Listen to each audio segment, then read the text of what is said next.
Trânsito, mobilidade urbana ou segurança viária? Qual é o melhor termo?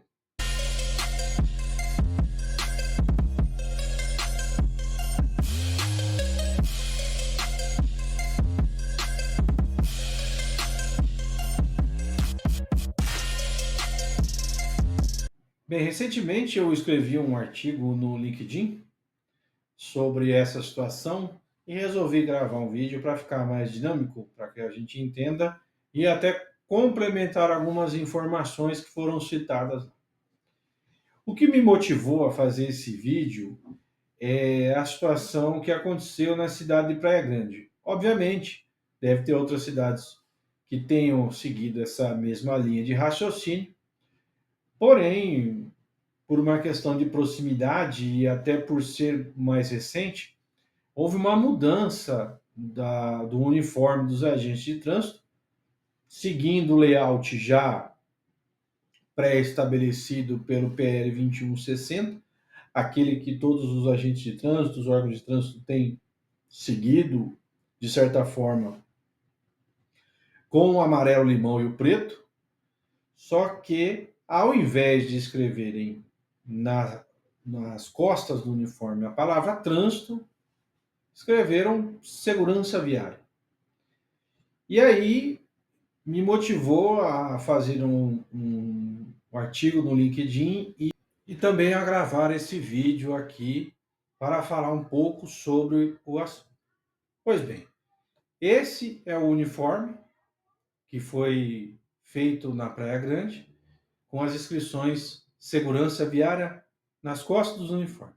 E aí, nós temos aqui que os agentes de trânsito da Praia Grande receberam o uniforme no ano passado, com novas inscrições nas costas desses uniformes, escrito segurança viária.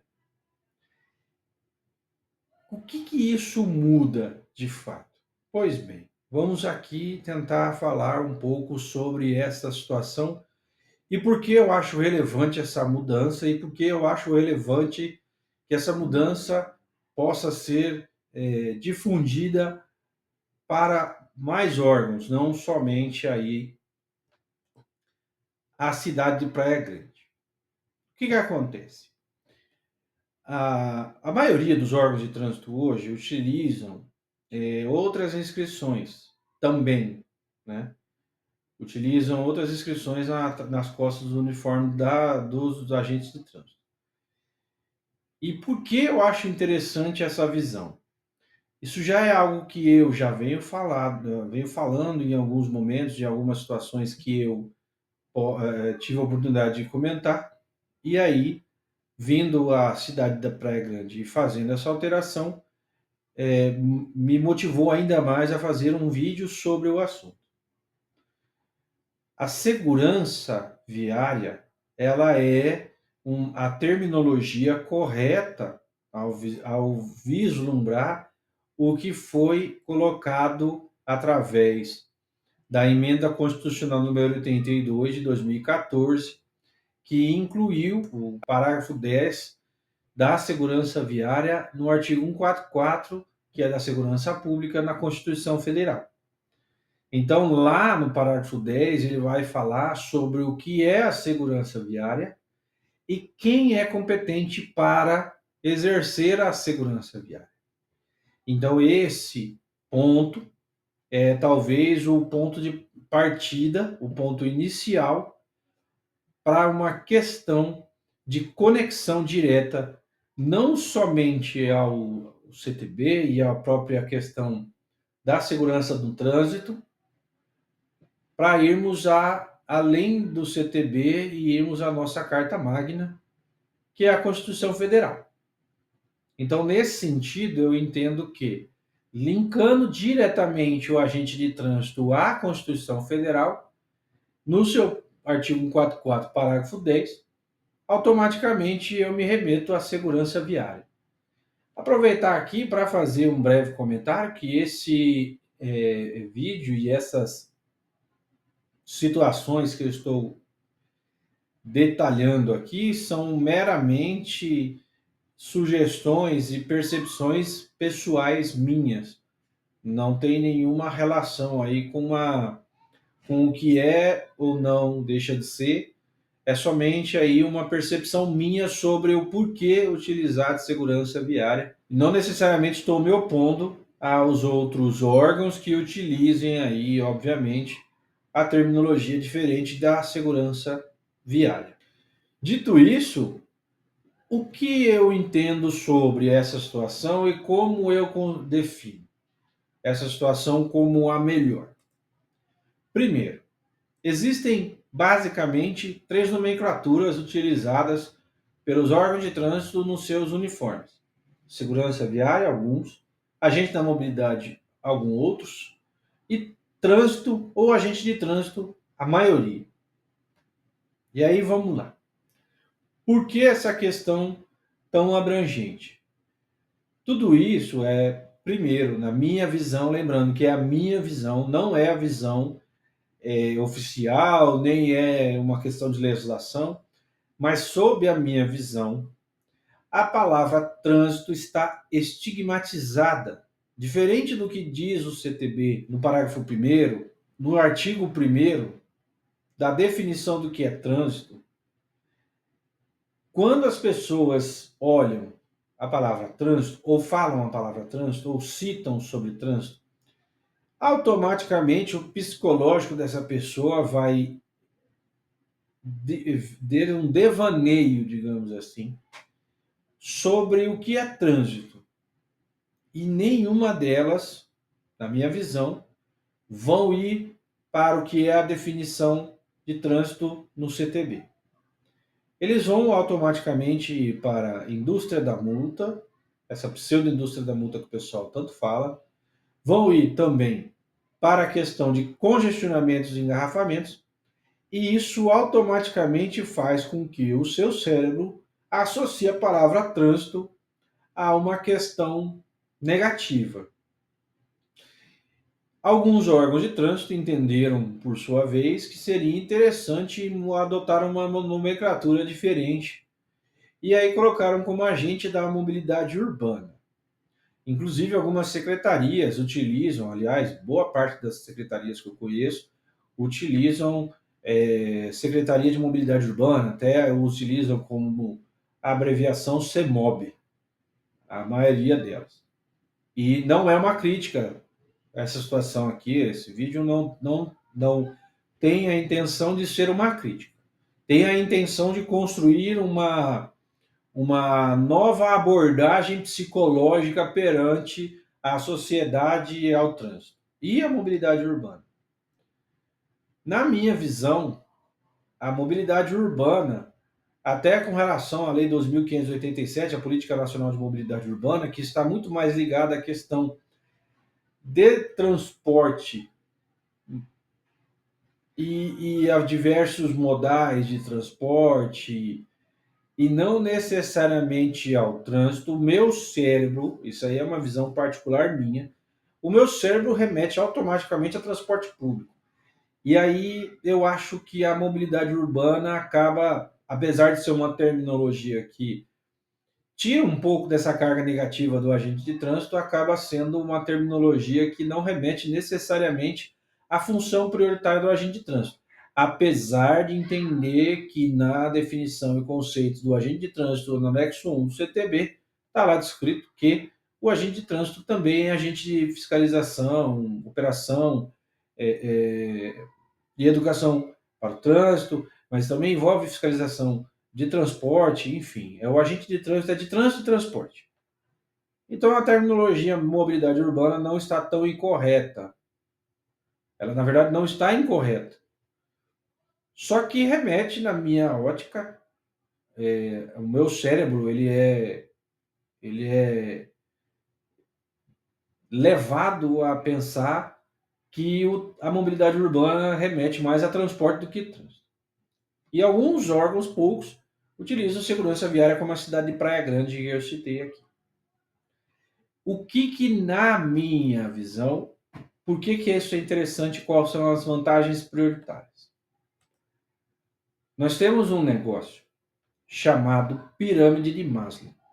A pirâmide de Maslow, ela é uma pirâmide de necessidades básicas do ser humano. As necessidades do ser humano, elas são categorizadas. E nessa categorização, nós temos 5 níveis hierárquicos. E a base da pirâmide é as necessidades mais básicas do ser humano, que aí envolvem a questão fisiológica, como alimentação, como água, como respirar. São as necessidades mais básicas do ser humano, que é aquele que ele não consegue sequer sobreviver sem essas necessidades. E em segundo lugar, nessas necessidades, que aí vamos para o segundo item da pirâmide, é a necessidade de segurança. E quando a gente fala de segurança, a gente fala de segurança de trabalho, segurança no seu ir e vir, segurança pública. Então, toda essa questão psicológica por trás da necessidade básica do ser humano está ligada, em segundo lugar, tirando as coisas que ele não pode ficar sem, é a necessidade de segurança. E essa necessidade de segurança, ela remete diretamente ao ponto positivo do cérebro enxergar essa situação. O cérebro vai enxergar essa situação de forma positiva, diretamente. Então, quando você altera a questão da necessidade do ser humano sobre algo que ele enxerga negativamente para algo que ele enxerga positivamente, e aí eu remeto à segurança, que é a necessidade básica, e o cara que se sente seguro automaticamente ele vai ter mais conforto. Então, trazendo para esse lado das necessidades do ser humano, a questão de segurança viária, no meu entender, ela remete muito melhor do que a palavra trânsito. E a questão da mobilidade urbana, que ela não está necessariamente ligada às necessidades iniciais, tá? Mas, mesmo assim, de repente, eu não consegui te convencer até esse momento que segurança viária talvez seja uma terminologia mais interessante. Existe um outro princípio que a gente vai dar uma pequena analisada aqui, que é o princípio do enquadramento positivo, ou framing effect. Esse efeito de enquadramento positivo, ele é um efeito de marketing, mas solidificado na questão psicológica, que faz com que o seu psicológico aceite melhor essa informação, essa necessidade ou até esse consumo. Então, parte desse enquadramento positivo é exemplificado nessa imagem que eu coloquei aqui. Nós temos 2 potes de iogurte, aonde um diz que ele só tem 20% de gordura, e quando o outro pote, já com esse enquadramento positivo, ele diz que você tem, nesse pote, menos 80% de gordura. Então ele vai enfatizar o ponto positivo, vai criar um hiperfoco no ponto positivo e diminuir a resistência sobre aquela informação. É uma questão estudada pela psicologia no marketing, para que os comerciais, a publicidade, elas sejam melhor aceita pela população, com menor rejeição possível, para que, obviamente, você compre aquele produto. E me parece vantajoso utilizar esse marketing positivo, esse enquadramento positivo, esse framing effect citado aqui, utilizando a pirâmide de Maslow como necessidade básica e fazendo com que o trânsito, que já estigmatizado como algo ruim, se transforme em uma coisa boa diante da necessidade do ser humano. E eu falo para você, nós promovemos segurança viária. Por esta questão, eu gostaria aqui de deixar uma sugestão aos órgãos de trânsito, que tiverem essa ideia de reduzir significativamente essa barreira que existe na sociedade, que possamos focar mais em segurança viária do que em trânsito ou mobilidade urbana. E aí fazendo até essa cultura de segurança viária ser multiplicada e automaticamente nós temos aí um trânsito mais seguro, como a gente precisa e estamos trabalhando e batalhando tanto para termos. Tá certo? Então é isso. Queria agradecer aí mais uma vez a permanência de vocês até o final desse vídeo. Se tiver alguma ideia, alguma sugestão de vídeo que vocês queiram ver, queiram que seja falado aqui nesse canal, por favor, vocês deixem aí no comentário que será atendido com o maior prazer. E eu espero vocês até o próximo vídeo. Até mais.